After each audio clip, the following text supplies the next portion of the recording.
रुको। अगर तुम भी बिहार बोर्ड की प्रिपरेशन कर रहे हो तो ये यूट्यूब पे 3 और 4 घंटे के लाइव सेशन अटेंड करना बंद कर दो, ठीक है ना। इससे कोई फायदा नहीं होने वाला। तुम्हारे एग्जाम में बहुत कम टाइम बचा है और तुमको कम टाइम में ज्यादा से ज्यादा क्वेश्चन प्रैक्टिस करनी है। अगर तुमको कम टाइम में ज्यादा क्वेश्चन प्रैक्टिस करनी है तो मेरे साथ जुड़ के देखो। मैं 20 मिनट में कम से कम 40 क्वेश्चन प्रैक्टिस करवाने की कोशिश कर रहा हूँ, ठीक है ना। फटाफट एकदम, कोई टाइम वेस्टिंग नहीं, कोई बकवास नहीं होगा, सीधे क्वेश्चन पे चलेंगे, ठीक है ना। हमने पिछली वीडियो में 40 क्वेश्चन कवर कर लिए थे 20-25 मिनट में। इस वीडियो में भी उतना ही करने वाले हैं, ठीक है। तो इसमें 41 नंबर जो क्वेश्चन है वो पूछ रहा है कि किशोरावस्था में होने वाले परिवर्तन को क्या कहा जाता है, ठीक है। विविधता, अंकुरण, प्यूबर्टी और इनमें से कोई नहीं। अगर तुमको पता होगा तो किशोरावस्था में जो हमारे शरीर में परिवर्तन होता है उसको प्यूबर्टी कहा जाता है इंग्लिश में, ठीक है ना। उसको इंग्लिश में क्या कहा जाता है? प्यूबर्टी। अब यहाँ से इसका मतलब ऑप्शन नंबर इसका सी क्या है? सही है। आगे बढ़ते हैं, ठीक है। निम्नलिखित में कौन परिवार नियोजन कार्यक्रम के साधनों में प्रयुक्त होने वाला एक प्रभावी उपाय है? पूछ रहा है कि जनसंख्या नियंत्रण में कौन सा एक उपाय इसमें किया जा सकता है। पहला है डायफ्राम, दूसरा है कॉन्डोम, तीसरा है कॉपर्टी और लूप, और चौथा इनमें से सभी। अगर आपने तीसरा या चौथा चैप्टर जनन स्वास्थ्य पढ़ा होगा तो इसमें ये सारे प्रोसेस जो है, इन सारे प्रोसेस काम आते हैं जनसंख्या नियंत्रण में, ठीक है। इसका मतलब इसमें से चौथा नंबर क्या है? इसका सही है। आगे बढ़ते हैं। एटाविज्म का क्या अर्थ है? संतति में जनकों के गुणों का आना, संतति में जनकों के गुणों का नहीं आना, संतति में पूर्वजों के गुणों का आना जो जनकों में नहीं है, और इनमें से कोई नहीं है। अगर आपको पता हो तो ये क्रम विकास का चैप्टर है। क्रम विकास चैप्टर में से ये क्वेश्चन पूछा गया है। और एटाविज्म का मतलब होता है कि संतति में उनके पूर्वजों के गुणों का आना। मतलब इसका जो ए नंबर है वो क्या है? सही है, ठीक है। आगे बढ़ते हैं।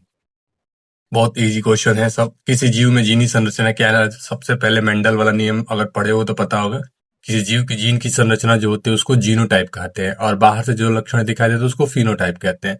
तो अंदर वाली जो संरचना उसको बोलते हैं जीनोटाइप। बात खत्म। बी नंबर सही है। अगला, प्राकृतिक चयन द्वारा जीवों का विकास क्या कहलाता है? मेंडलवाद, लामार्कवाद, सूक्ष्म विकास और डार्विनवाद। आपको पता होगा डार्विन ने ही बोला था कि जीवों का विकास प्रकृति द्वारा होता है। प्रकृति जिसको चुनती है उसको रखती है, जिसको नहीं चुनती उसको बाहर कर देती है, मतलब एलिमिनेट कर देती है। तो प्रकृति चयन वाला यह है डार्विनवाद, मतलब चौथा नंबर इसका ऑप्शन सही है। आगे बढ़ते हैं।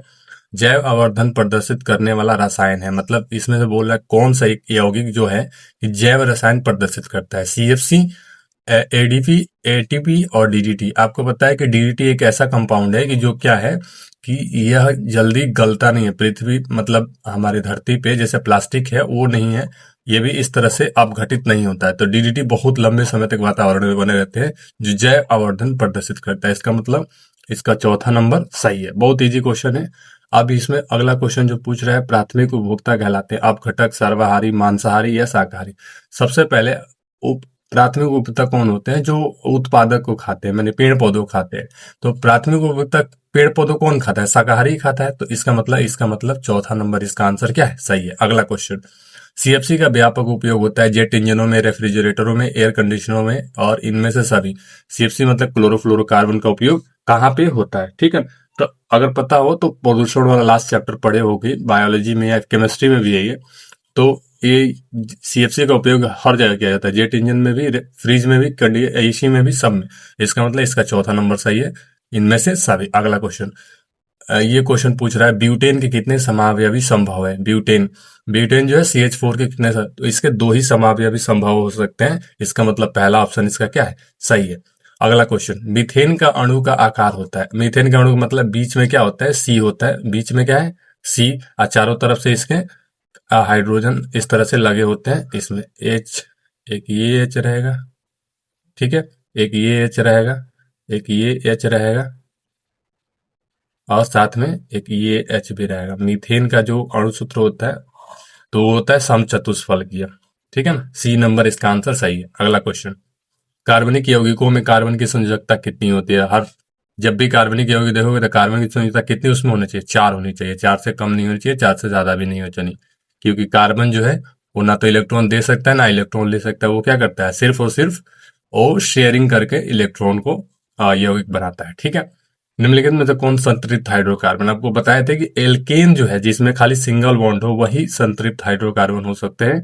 जिसमें डबल या ट्रिपल बॉन्ड अगर आ जाए तो उसमें वो संतृप्त नहीं, वो असंतृप्त हाइड्रोकार्बन होते हैं, ठीक है। तो इसका पहला ऑप्शन है एल्केन, वो है संतृप्त हाइड्रोकार्बन। अगला क्वेश्चन, एथिलीन का आईयूपीएसी नाम क्या है? पहला बात, एथिलीन जो है एक एल्कीन है। एल्कीन मतलब कि जिसमें डबल बॉन्ड होता है, और जिसमें ईन होगा वही इसका असली आंसर होगा। एथिलीन में ईन है तो सी में यहाँ पे एथीन है, मतलब एथीन इसका सही आंसर है, एल्कीन है। अगला क्वेश्चन, मेंडलीव की आवर्त सारणी की एक कमी क्या थी? पूछ रहा है कि मेंडलीव ने जो आवर्त सारणी बना के दिया था उसमें एगो कमी क्या थी।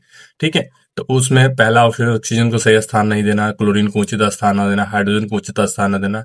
देखो कहीं ना कहीं गलती तो बहुत सारी थी, जो मेन गलती हम लोग कंसिडर करते हैं वो है ये, हाइड्रोजन को उचित स्थान न देना। मेंडलीव ने अपने आवर्त सारणी में हाइड्रोजन का स्थान निश्चित नहीं किया था, इसीलिए ये सी नंबर इसका आंसर क्या है, सही है। अगला क्वेश्चन, अष्टक का नियम निम्नलिखित में से किसके द्वारा प्रतिपादित किया गया था? ये तो फॉरवर्ड क्वेश्चन उठा के बुक से बस पूछा है। अष्टक का जो नियम दिया था वो न्यूजीलैंड ने दिया था, इसका मतलब इसका बी नंबर आंसर सही है, ये न्यूजीलैंड, ठीक है ना, यही उन्होंने दिया था। ठीक है, अब अगला क्वेश्चन, निम्नलिखित में से कौन यौगिक सबसे अधिक क्षारकीय है? सबसे अधिक क्षारीय होगा मतलब, ठीक है। अब पता है कि जो सोडियम होते जो धातु होते हैं उनके यौगिक क्षारीय होते हैं, और जो अधातु होते हैं उनके यौगिक क्या होते हैं, अम्लीय होते हैं। तो इसमें सल्फर जो है ये क्या है, एक तरह का अधातु है। नाइट्रोजन भी एक तरह का धातु है, एल्यूमिनियम धातु है, और सोडियम भी क्या है, धातु है। इसका मतलब इसका जो Al2O3 है वो सबसे अधिक क्या होगा, क्षारीय होगा, क्योंकि ये ज्यादा धातु ही होता है। अगला क्वेश्चन, किरणों के समूह को क्या कहते हैं? प्रकाश पुंज, किरण पुंज, ए और बी दोनों, और इनमें से कोई नहीं। पता होगा किरणों के समूह को किरण पुंज कहा जाता है, बात खत्म। अगला क्वेश्चन 58, प्रकाश की किरणें गमन करती है किसी भी दिशा में, तिरछी रेखा में, सीधी रेखा में, और इनमें से कोई नहीं। ये तो 5-6 क्लास से पढ़ते हुए आ रहे हैं। प्रकाश की किरणें हमेशा किस रेखा, कैसे ट्रेवल करती है, सीधी रेखा में। सिंपल सा बात है, प्रकाश की किरणें सीधी रेखा में ट्रेवल करती है, ना कि तिरछा तिरछी। अगला क्वेश्चन, दर्पण, अवतल दर्पण किस प्रकार का दर्पण होता है? अपसारी, अभिसारी, अभिसारी तथा अपसारी दोनों, और इनमें से कोई नहीं। अगर आपको पता है तो अवतल दर्पण कैसा है, अपसारी होता है, क्योंकि ये किरणों को दूर दूर फैलाता है। ठीक है, ये किरणों को दूर दूर फैला सकता है, इसलिए इसका सी नंबर ऑप्शन सही है, और बाकी इसका ऑप्शन क्या है, गलत है। अगला क्वेश्चन, कार की हेडलाइट में निम्नलिखित में से किस प्रकार के दर्पण का उपयोग किया जाता है? इसका पहला आंसर जो है ये है उत्तल दर्पण, दूसरा है अवतल दर्पण, तीसरा है समतल दर्पण। अब पूछ रहे हैं कार की हेडलाइट में कौन सा दर्पण का इस्तेमाल किया जाता है। ठीक है, तो इसका सीधा सा आंसर है अवतल दर्पण, क्योंकि कार के हेडलाइटों में किसका उपयोग किया जाता है, अवतल दर्पण का किया जाता है। अगला क्वेश्चन, अवतल दर्पण की फोकस दूरी होती है, देखो धनात्मक, ऋणात्मक, ए और बी दोनों, और इनमें से कोई नहीं। तो हमको पता है कि उत्तल दर्पण की फोकस दूरी धनात्मक होती है, और अवतल दर्पण की फोकस दूरी ऋणात्मक होती है। ये बुक से उठाया हुआ लाइन है, सीधा सा एक ही लाइन में आंसर इसको बोलेंगे, ये है ऋणात्मक। अगला क्वेश्चन, किस दर्पण द्वारा वस्तु से छोटा प्रतिबिंब बनता है? अवतल से, समतल से, उत्तल से, और इनमें से कोई नहीं। देखो अवतल वस्तु का छोटा प्रतिबिंब बनाता है, उत्तल बड़ा बनाता है, और समतल जो है बराबर बनाता है। इसका मतलब ए नंबर इसका सही है। अगला क्वेश्चन, वायु में प्रकाश की चाल निर्वात की अपेक्षा होती है कम, ज्यादा या समान? देखो निर्वात में प्रकाश की चाल बहुत ज्यादा होती है, सबसे ज्यादा होती है, 3 लाख किलोमीटर प्रति सेकंड। ठीक है ना, वायु में थोड़ा उससे कम होती है, मतलब इसका पहला ऑप्शन सही है। अब समान नहीं हो सकता, क्योंकि वायु के कण भी क्या करते हैं, थोड़े थोड़े प्रकाश को रोकते हैं। अगला क्वेश्चन, प्रकाश द्वारा प्रदर्शित कौन सी घटना तारों के टिमटिमाना को प्रदर्शित करती है? परावर्तन, वर्ण विक्षेपण, प्रकीर्णन, और या अपवर्तन। ठीक है, अगर आपको पता होगा तो प्रकाश के अपवर्तन के कारण ही तारे क्या होते हैं, टिमटिमाते हुए प्रतीत होते हैं। इसका मतलब इसका डी नंबर ऑप्शन सही है। इतना भी सोचने का जरूरत नहीं है, हमारे पास टाइम नहीं है ज्यादा कि उतना सोचेंगे। ठीक है, जो भी मेन क्वेश्चन है उसी को प्रैक्टिस करो, कोई फालतू क्वेश्चन प्रैक्टिस करने की जरूरत नहीं है। अगला क्वेश्चन, कल्पक्कम नाभिक विद्युत संयंत्र किस राज्य में स्थित है? कल्पक्कम नाभिकीय विद्युत संयंत्र, ये आपको पता होगा कि ये कल्पक्कम जो है सुनने से ही लग रहा है तमिलनाडु साइड का जगह है, और ये तमिलनाडु में ही है। अगला क्वेश्चन, घरेलू गैस एलपीजी का मुख्य अवयव क्या आता है? जो भी हम लोग घरेलू गैस इस्तेमाल कर रहे हैं घरों में एलपीजी, उसमें पूछ रहा है कि मुख्य अवयव क्या, मैंने उसमें कौन सी मेन गैस होती है? एथेन, प्रोपेन, ब्यूटेन और मीथेन। देखो मीथेन गोबर गैस में होता है, प्रोपेन एथेन होगा नहीं, इसका मतलब एक ही ऑप्शन बचता है ब्यूटेन। ब्यूटेन इसका सही आंसर है, क्योंकि ब्यूटेन सबसे ज्यादा होता है एलपीजी में। अगला क्वेश्चन, ऊर्जा के दो अनवीकरणीय स्रोत हैं, गोबर गैस तथा जैव मात्रा, कोयला तथा पेट्रोलियम। सी जैव मात्रा तथा पेट्रोलियम, और इन चौथा इनमें से कोई नहीं। अनवीकरणीय मतलब जिसको दोबारा नहीं प्राप्त कर सकते हैं, मतलब बी नंबर सही है, कोयला तथा पेट्रोलियम दो अनवीकरणीय स्रोत है। अगला क्वेश्चन, शोषण किस प्रकार की अभिक्रिया है? संयोजन, अपचयन, उष्माशोषी और उपचयन। संयोजन एक श्वसन एक तरह का अपचयन अभिक्रिया है, क्योंकि इसमें ऑक्सीकरण होता है ऑक्सीजन के माध्यम से। अगला क्वेश्चन, इलेक्ट्रॉन के स्थानांतरण से बने यौगिक क्या कहलाते हैं? कार्बनिक, सहसंयोजी, वैद्युत संयोजी और इनमें से कोई नहीं। कार्बनिक यौगिक तो बिल्कुल नहीं होगा। सहसंयोजी इलेक्ट्रॉनों के शेयरिंग से बनते हैं। इसका मतलब इसका आंसर नंबर सी सही है, वैद्युत संयोजी। ठीक है, वैद्युत संयोजी इलेक्ट्रॉन के ट्रांसफर से बनते हैं। अगला क्वेश्चन, निम्नलिखित अभिक्रियाओं में से कौन सी अभिक्रिया का एक अपघटन अभिक्रिया का एक उदाहरण? ये अच्छा क्वेश्चन है, थोड़ा सोचने लायक है। देखो इसमें हाइड्रोजन और ऑक्सीजन जुड़ रहे हैं और हाइड्रोजन आयोडाइड बना रहे हैं, मतलब ये तो होगा नहीं, ये संयोजन अभिक्रिया का एग्जाम्पल है। अगला क्वेश्चन, अमोनियम साइनेट टूट के ये यूरिया है, तो यूरिया बना रहा था, यूरिया भी, ये भी नहीं होगा। इसे अपघटन माने टूटना चाहिए, ये होगा नहीं क्योंकि सिर्फ चेंज हो रहा है। ठीक है ना, इसको वोलर सिंथेसिस कहा जाता है। अगला क्वेश्चन, NaOH और HCl, ये भी दो को देखो यहाँ पे दोनों जुड़ के दो चीज बना रहे हैं, मतलब ये भी नहीं होगा। और तीसरा देखोगे एक टूटने के बाद दो प्रोडक्ट बन रहा है, तो इसको बोलते हैं अपघटन अभिक्रिया। अपघटन माने एक अभिकारक टूट के दो गो अभिक्रिया, मतलब एक टूट के दो बना है। ठीक है, तो इसमें पोटेशियम क्लोराइड टूट के पोटेशियम क्लोराइड और साथ में ऑक्सीजन बना रहा है, इसका मतलब डी नंबर इसका आंसर चाहिए। अगला क्वेश्चन, निम्नलिखित में से किसमें टार्टरिक अम्ल पाया जाता है? ये भी कोई पूछने वाले क्वेश्चन है। ठीक है, संतरा, टमाटर, इमली, सिरका, पता होगा इमली में ही टार्टरिक अम्ल पाया जाता है, बात खत्म। अगला क्वेश्चन, बुझे हुए चूने का रासायनिक नाम क्या होता है? Calcium oxyfluoride, calcium chloride, calcium oxide और चौथा कैल्शियम हाइड्रोक्साइड। CaOH को बोलते हैं कैल्शियम हाइड्रोक्साइड, मतलब इसी को बोलते हैं बुझे हुए चूना। इसका डी नंबर सही है। अगला क्वेश्चन, 11 मिनट में पूरा 40 क्वेश्चन हो गया। मैग्नीशियम आवर्त सारणी के किस समूह का सदस्य है? पता है, मैग्नीशियम की जो संयोजकता होती है 2 होती है, इसलिए समूह 2 का ही है। 12 नंबर। चलो अगला क्वेश्चन, आवर्त सारणी में कितने आवर्त होते हैं? बिहार बोर्ड 7। अगला क्वेश्चन, पूछने वाली क्वेश्चन है कि आवर्त सारणी में कितने आवर्त होते हैं, कितने वर्ग होते हैं, ये 7 है। अगला क्वेश्चन, निम्नलिखित में कौन जल संचयन की प्राकृतिक विधि नहीं है? कट्टा, कुल्ल, डगवेल, ईरिस। और पता है, तो ये तीनों जो ना, कट्टा, कुल्ल, डगवेल, ये तीनों वाटर संचयन मतलब जल संचयन की प्राचीन विधियां हैं सब। ठीक है ना, लेकिन जो ईरिस है ये थोड़ा सा अजीब आंसर है, इसलिए इसका आंसर ये सही है। अगला क्वेश्चन, टिहरी बांध निर्माण का उद्देश्य क्या था? टिहरी बांध जो बनाया गया था उसका निर्माण मतलब पूछ रहा है उसका उद्देश्य था, क्यों बनाया गया था? इसमें जो पहला ऑप्शन, बिजली उत्पादन, भूमि सिंचाई, जल आपूर्ति और इनमें से सभी। आपको पता होगा जब बांध बनाया जाता है तो उससे बहुत सारी चीजें होती है, बहुउद्देशीय परियोजना कहते हैं उसको। ठीक है ना, तो बिजली भी बनता है, सिंचाई भी होता है, जल आपूर्ति भी होता है, मतलब इनमें से सभी।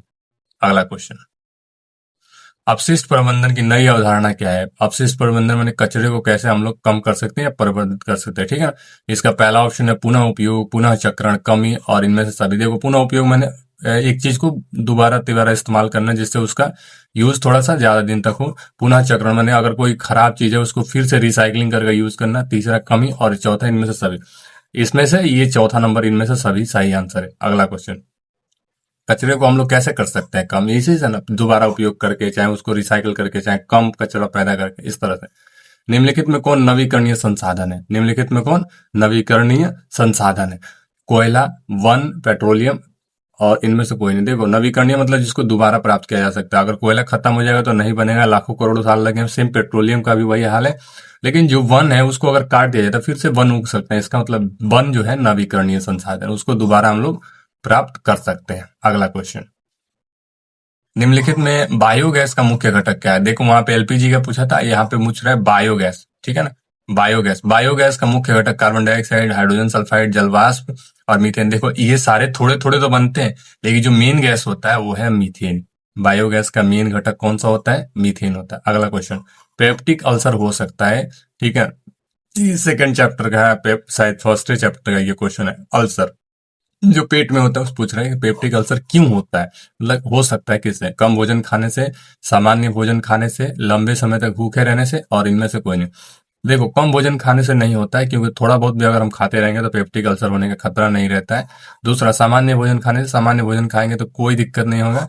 लेकिन ये जो सी नंबर है, लंबे समय तक भूखे रहने से, ये सही आंसर है। क्योंकि लंबे समय तक अगर भूखे रहेंगे तो क्या होगा, हमारे पेट में जो HCl है वो क्या करेगा, हमारी म्यूकस परत का क्षरण करने लगता है, जिसके चलते क्या होगा कि हमको अल्सर होने का खतरा बढ़ जाता है। ठीक है, तो ये है पूरा क्वेश्चन। तुमको ऑलमोस्ट 15 मिनट में 40 क्वेश्चन प्रैक्टिस करवा दिए।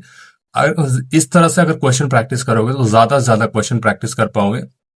कोई फालतू का ज्यादा क्वेश्चन प्रैक्टिस करने का नहीं है, हम सिर्फ प्रीवियस ईयर का पेपर सॉल्व करेंगे। अगर ये आपको वीडियो अच्छा लगा हो तो लाइक कर देना इस वीडियो को। अगर इस तरह का और भी वीडियो चाहिए तो हमारे चैनल पे अब डेली वीडियो अपलोड होगी, प्रीवियस डे का पेपर और क्वेश्चन जो आने वाली जरूरी चीजें हैं। इसमें से 90% क्वेश्चन रिपीट हो जाते हैं हर साल, तो इसको अच्छे से प्रिपेयर करो और कम टाइम में ज्यादा प्रिपरेशन करना है तो मेरे इस चैनल को सब्सक्राइब कर लो, ठीक है। डेली आपको ऐसे ही वीडियो मिलती रहेगी और शेयर करो ज्यादा से ज्यादा और इस वीडियो को लाइक भी कर दो। मिलते हैं अगले वीडियो में, तब तक के लिए आपकी तैयारी के लिए बेस्ट ऑफ लक।